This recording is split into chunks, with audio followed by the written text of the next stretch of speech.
not lording it over those entrusted to you, but being examples to the flock. And when the chief shepherd appears, you'll receive the crown of glory that will never fade away.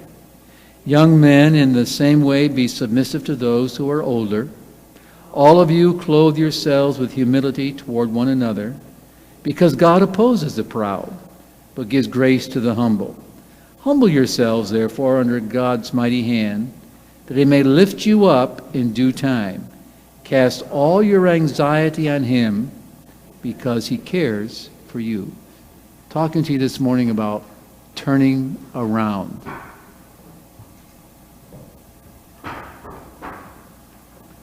If I had the time and you were willing,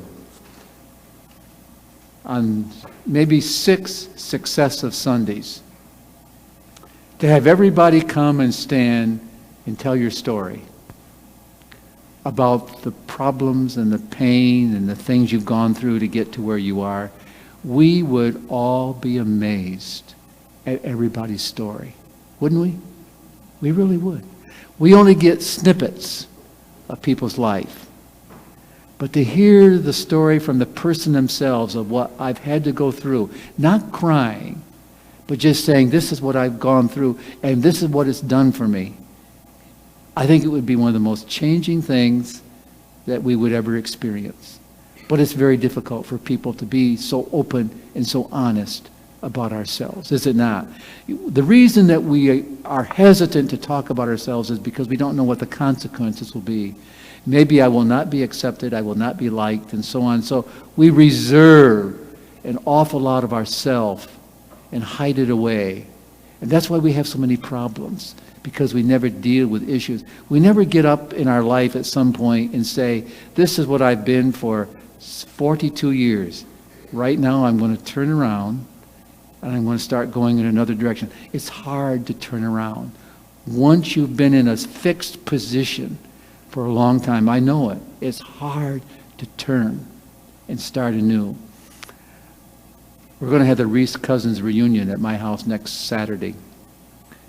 And I was thinking the other day, we were talking about my great aunt who has passed away. And her children were saying to me when we were together, you know, our mother had the most wonderful spirit. And she did. She just never got angry at people, period, whether it be her kids, her offspring, her in-laws, or whoever. She just had a beautiful spirit. I said, you know why I think your mother had such a beautiful spirit? Because when she was 9 years old, her mother dropped dead of a heart attack. And she was the youngest child. She had a sister and brother who were many years older than her, and they had left the house. So it was her and her father that were left there from 9 years old. And she had to take on a role because her father had epilepsy. And she, at 9 years age, had to help him through his epileptic seizures because there was nobody else there. And it changed, her name was Carrie, it changed Carrie to be such a comforting, caring, loving, understanding person. Rather than say, that wasn't fair what my mother did. She died on me and left me with my father with this terrible problem. She never did that. She assumed a new role and took on that new role with her children, and it made all the difference in the world with their attitude towards her. As Aunt Carrie got elderly, she lived to be 90. As she got elderly, she got a little dementia. And I stopped to see her one day, and she had electric heat in her house. And she would take the thermostats and turn them all the way up, as far as they would go. Well, of course, it got awful hot in there. Also, it ran the bill up. So her daughter told her, her daughter lived right next door. The daughter told her, Mom, you can't turn those knobs up every time you want to get warm. It's set on a certain temperature. Leave it alone. Well, she wouldn't leave them alone. So my cousin took all the knobs off the heaters.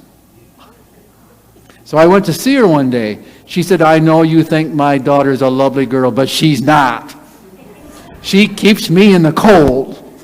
Well, what does she do, Carrie? Takes all the knobs off the heater so I can't turn them up. That is the most degrading thing I ever heard her say about anybody, was that her daughter was mean to her because she took the knobs off the heater.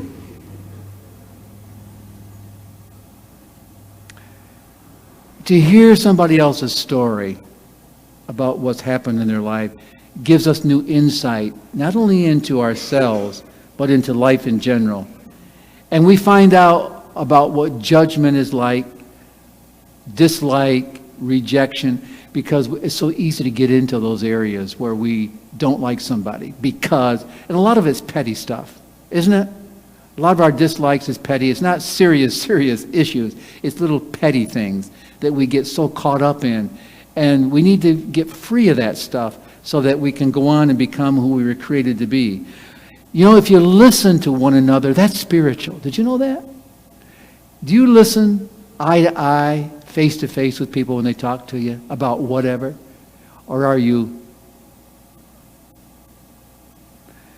I remember once I got caught and I was embarrassed, and I should have been.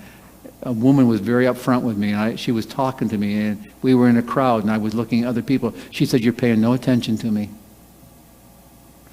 Oh, I said, "No," she said, "You're not." She said, "You're looking all around." She said, "You're not paying attention to me." She was very hurt. And I realized, wow, I'm not hearing a thing you're saying because I'm not interested in what you're saying. I'm interested in just looking around. And she picked up on that. So when we listen to one another, it means something. Even if you don't care about what they're saying, listen to them because they need somebody to have an ear, right? And you can be a help to somebody. Many times people have said to me, when they talk to me, I don't say much back. They said, "Thanks for listening." That's all they want. They don't need a lot of feedback, just somebody to listen. And just because we know God, and all of us here this morning know God, that doesn't mean that we never do anything wrong again, right?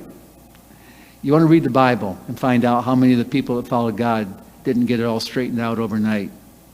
I'm going to give you some examples. Thomas, he questioned miracles. He was a follower of Jesus, but he wasn't sure if this whole thing was real. He followed him for quite a while, and yet at the very end, he said, "I don't know if he rose. I don't know if that's true. You tell me it is. I don't know."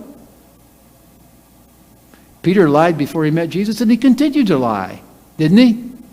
It's in the Bible. He lied to Christ. See, we don't change totally overnight. What we have been into is part of our fiber and frame. And it takes a while for us to turn around and get going in another direction. You know what made the difference with Peter? Jesus never condemned him. See, so many times we have that occasion to say, "Well, he lied to me, so I don't ever trust anything he ever says again." That's not forgiveness. Forgiveness is, yes, they lied, but I forgive them, and I believe that we can have a new beginning. That's what Jesus not only taught, he lived it with his disciples. He never tossed them away. Read the letters of Paul. He got angry at who? Christians. You read it there. He was very angry at times with them and called them out and said, "Stop doing that." Somebody want to pick up that phone right there? It's right here at behind the altar. They've called before. If you just take it out in the back and see, maybe it's something that's important. Right there is the phone. Thank you. I don't think it's God calling, but it might be. It might be. David broke his marriage vows, and he was a follower of God all the way. But he blew it. 101%. A mess. And Cain killed his brother Abel. And they were followers of God. Do you understand what I'm saying this morning? You see, just because you follow God doesn't mean you stop doing everything that you used to do. It takes a while to get it out and to get revolutionized and to turn around and start going in another direction. Got to have somebody wants to call here.